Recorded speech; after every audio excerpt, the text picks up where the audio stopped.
మీ business ఏదైనా మీ ఊర్లో promotion చేయాలంటే అది సుమన్ టీవీతోనే సాధ్యం. ఇప్పుడే సంప్రదించండి. నిన్న ఏం జరిగిందంటే కామారెడ్డిలో పవర్ ట్రాన్స్ఫార్మర్ మీద ఒక స్పార్కు మధ్య వైఫేజ్ బుషింగ్ అని ఉంటుంది.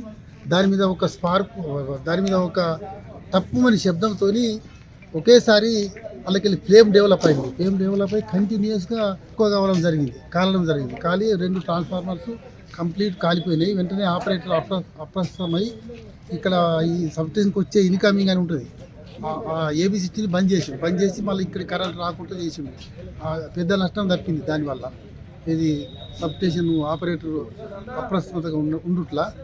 కాబట్టి దాన్ని వెంటనే మా సిబ్బంది ఏం చేశారు, ఇక్కడ కామారెడ్డి ఈ ఆల్టర్నేటివ్ సప్లైని వేరే 3 సబ్స్టేషన్లు ఇచ్చి మళ్ళీ ఈ కామారెడ్డి ఎక్కడైతే ఫీల్ అవుతుందో ఆ 3 కాలనీస్కు ఇక్కడ వేరే దగ్గర ఇచ్చిండు.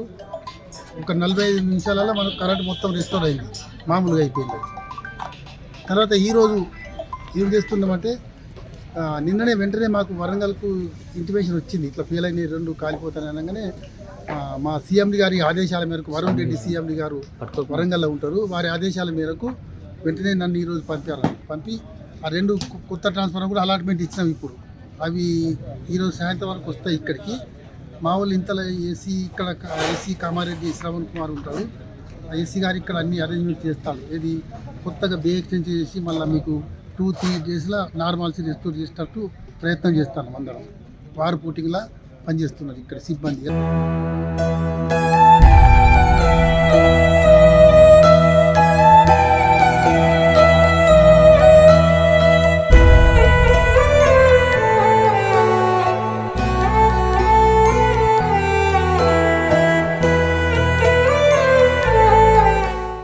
సార్, ఇంతవరకు కరెంటు నుంచే ఆపదలు రావడం జరిగింది.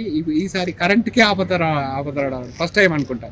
అవును, అంటే ఆ ట్రాన్స్ఫార్మర్స్ పెట్టి 17 ఏళ్ళు అవుతుంది. అవి అంటే ఎక్కువ ఏళ్ళు అవుతుంది, బాగానే నిన్న ఉన్న విత్తే కాదు అవి. 17 ఏళ్ళ కింద ఎరెక్షన్ చేసిన ట్రాన్స్ఫార్మర్ 5 MVA, ఈ 8 MVA ఏమో 14 ఏళ్ళు అవుతుంది.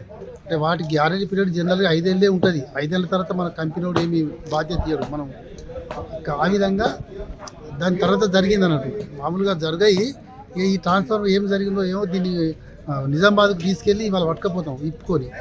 దాన్ని అక్కడ అనలైజ్ చేసి ఎంతవరకు అంచనా అయిందో మేము అంచనా ఇస్తాం.